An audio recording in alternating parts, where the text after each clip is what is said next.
নমস্কার বন্ধুরা, আজকে আমরা এই ভিডিওতে আলোচনা করব কিছু রেমেডি বিষয় নিয়ে।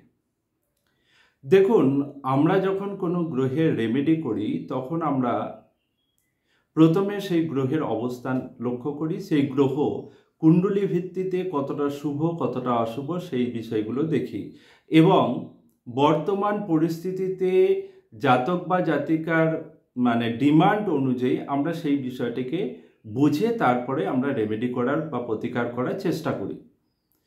দেখুন, রেমেডি করার বিভিন্ন রকমের উপায় রয়েছে এবং বিভিন্ন জ্যোতিষীরা রেমেডিগুলোকে করে থাকেন, কিন্তু আমি আজকে আপনাদের সামনে এই ভিডিওতে আলোচনা করব কিছু সাধারণ প্রসেস। কারণ আমরা অনেক সময় রত্ন রেমেডি করি, অনেক সময় আমরা পুজো অর্চনার কথা বলি, মন্ত্রপাঠের কথা বলি, দানের কথা বলি, জলপ্রবাহের কথা বলে থাকি। তবে এইগুলোকে করলে কিন্তু সঠিক ওয়েতে বা সঠিক নির্দেশ পালন করে যদি আপনি এই কাজ করতে পারেন তাহলে অবশ্যই আপনি সাকসেস পেতে পারেন। দেখুন, জ্যোতিষে বিভিন্ন রকমের রেমেডির কথা বলা হয়েছে। যেমন বিভিন্ন গ্রহের জন্য বিভিন্ন রকমের গ্রহের রত্নের কথা বলা হয়েছে।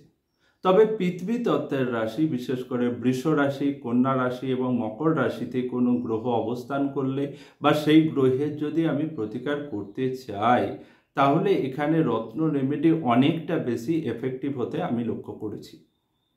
জলরাশিতে কোনো গ্রহ থাকলে তাদের জন্য জলপ্রবাহ করা, তাদের বস্তু আর কি, যেমন রবির জন্য গম জলপ্রবাহ করা, এমনকি জলার্ঘ্য প্রদান করা, যেমন রবির জন্য জলার্ঘ্য দেওয়ার কথা। যদি আপনার রবি কর্কট রাশিতে থাকে, বৃশ্চিক রাশিতে থাকে, মীন রাশিতে থাকে, আপনি জলার্ঘ্য প্রদান করুন, এখান থেকে আপনি অনেকটা শুভ ফল লাভ করতে পারবেন। বায়ু রাশিতে কোনো গ্রহ থাকলে মন্ত্রপাঠ উচ্চারণ করা সব থেকে শুভ হিসেবে ধরা হয়। তবে এখানে দেখতে হবে সেটা করা যাবে কি না, আরও অন্যান্য কন্ডিশন এখানে দেখার দরকার আছে।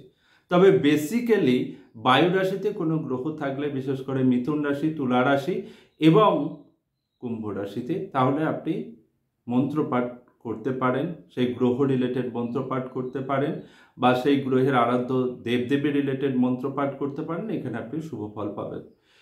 অগ্নি রাশি, বিশেষ করে মেষ রাশি, সিংহ রাশি এবং ধনু রাশিতে যদি কোনো গ্রহ বসে থাকে সেই গ্রহের রেমেডি হিসেবে আপনি হোম যজ্ঞে আহুতি দিন বা পুজো দিন, তাহলেও সেই গ্রহের অনেকটা পজিটিভিটি আপনি লাভ করতে পারবেন। দেখুন, আপনাদের সামনে বিভিন্ন গ্রহের রেমেডি নিয়ে আলোচনা করলাম। আপনাদের মনে রাখতে হবে, গ্রহের রেমেডি করতে গেলে আগে সঠিক উপায় না জেনে বা সঠিক জ্যোতিষী না দেখিয়ে যদি উপায় করা হয় তাহলে ফল লাভ খুব একটা ভালো হয় না এবং তার নির্দিষ্ট নিয়ম থাকে, সেই নিয়ম পালন করেই তবে করা উচিত।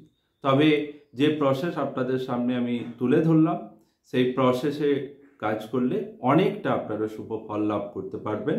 ধন্যবাদ, সকলে ভালো থাকুন।